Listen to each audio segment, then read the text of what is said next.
నువ్వా నేనా అన్నట్టుగా కూడా ఇటు అధికారంలో ఉన్నటువంటి కాంగ్రెస్ పార్టీ నుంచి తీర్మార్ మల్లన్న కావచ్చు, భారతీయ జనతా పార్టీ నుంచి ప్రేమేందర్ రెడ్డి, అలాగే బీఆర్ఎస్ నుంచి రాకేష్ రెడ్డి, తర్వాత ఇండిపెండెంట్గా కాంగ్రెస్ పార్టీ నుంచి బహిష్కరణ నేత బక్క జెడ్సన్ కావచ్చు, అశోక్ సార్ కావచ్చు, ఇట్లాంటి కీలక నేతలు కూడా ఇప్పుడు పోటీలో ఉన్నారు.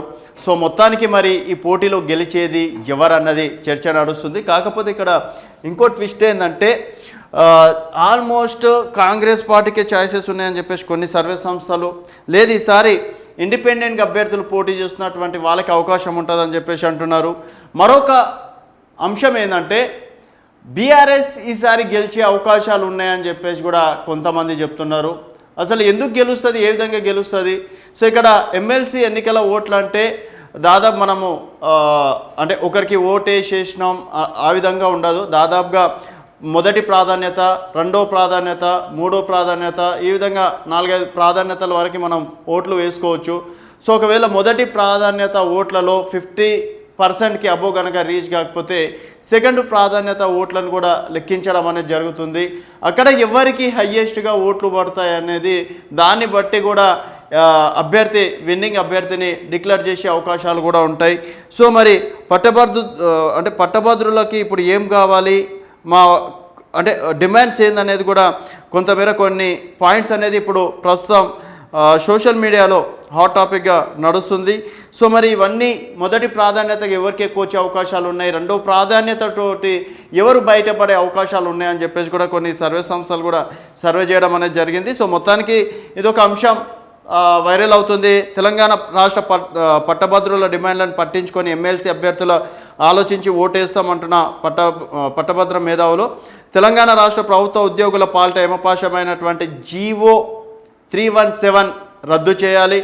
తెలంగాణ రాష్ట్ర నిరుద్యోగుల పాలిట శాపంగా మారిన జీవో 46ని రద్దు చేయాలి.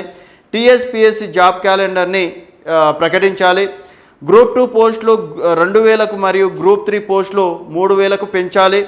తెలంగాణ రాష్ట్రంలో కాంట్రాక్ట్ అవుట్సోర్సింగ్ విధానంలో ఉద్యోగ నియామకాలు రద్దు చేసి టీఎస్పీఎస్సీ ద్వారా డైరెక్ట్ రిక్రూట్మెంట్ ద్వారా నియామకాలు చేపట్టాలి.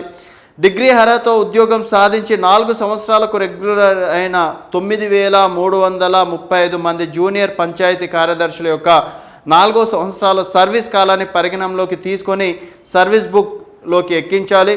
అలాగే తెలంగాణ రాష్ట్రంలో అన్ని శాఖల్లో ఖాళీగా ఉన్న 2 లక్షల ప్రభుత్వ ఉద్యోగులను డైరెక్ట్ రిక్రూట్మెంట్ నోటిఫికేషన్ విడుదల చేసి భర్తీ చేయాలి.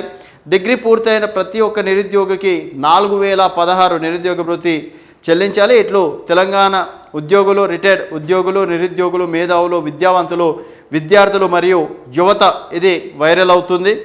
సో మొత్తానికి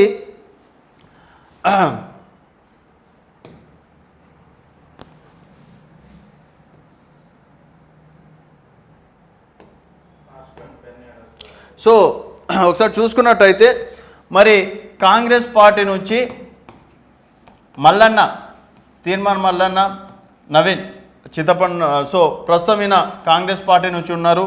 సో మరి రాకేష్ రెడ్డి బీఆర్ఎస్ నుంచి రాకేష్ రెడ్డి,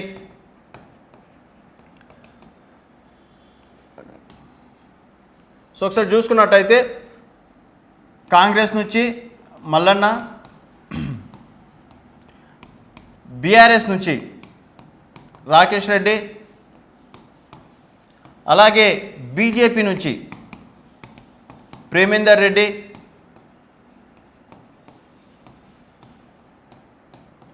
అలాగే అశోక్ సార్ ఇండిపెండెంట్గా, తర్వాత బక్క జెడ్సన్,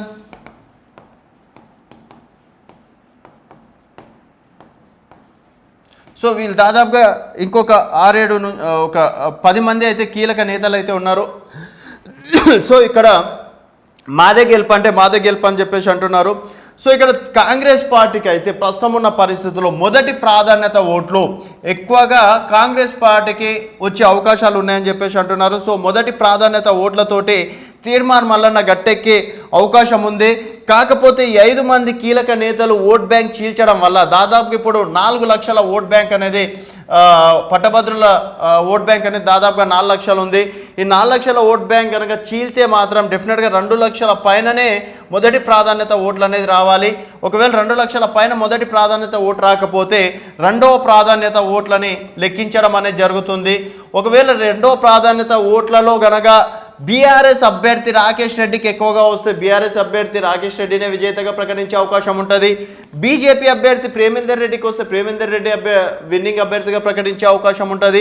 ఒకవేళ బక్క జెర్సన్ కావచ్చు, అశోక్ సార్ కావచ్చు, వీళ్ళ పేర్లు కనుక సెకండ్ ప్రాధాన్యత ఓట్లలో వీళ్ళకి ఎక్కువ వస్తే వాళ్ళనే అభ్యర్థి అంటే విజేతగా ప్రకటించే అవకాశం ఉంటుంది. సో ప్రస్తుతం ఉన్న సిచ్యువేషన్లో మాత్రం మొదటి ప్రాధాన్యత ఓట్లు ఎక్కువగా కాంగ్రెస్ పార్టీ అభ్యర్థి మల్లన్నకే వచ్చే అవకాశాలు ఉన్నాయని చెప్పేసి అంటున్నారు.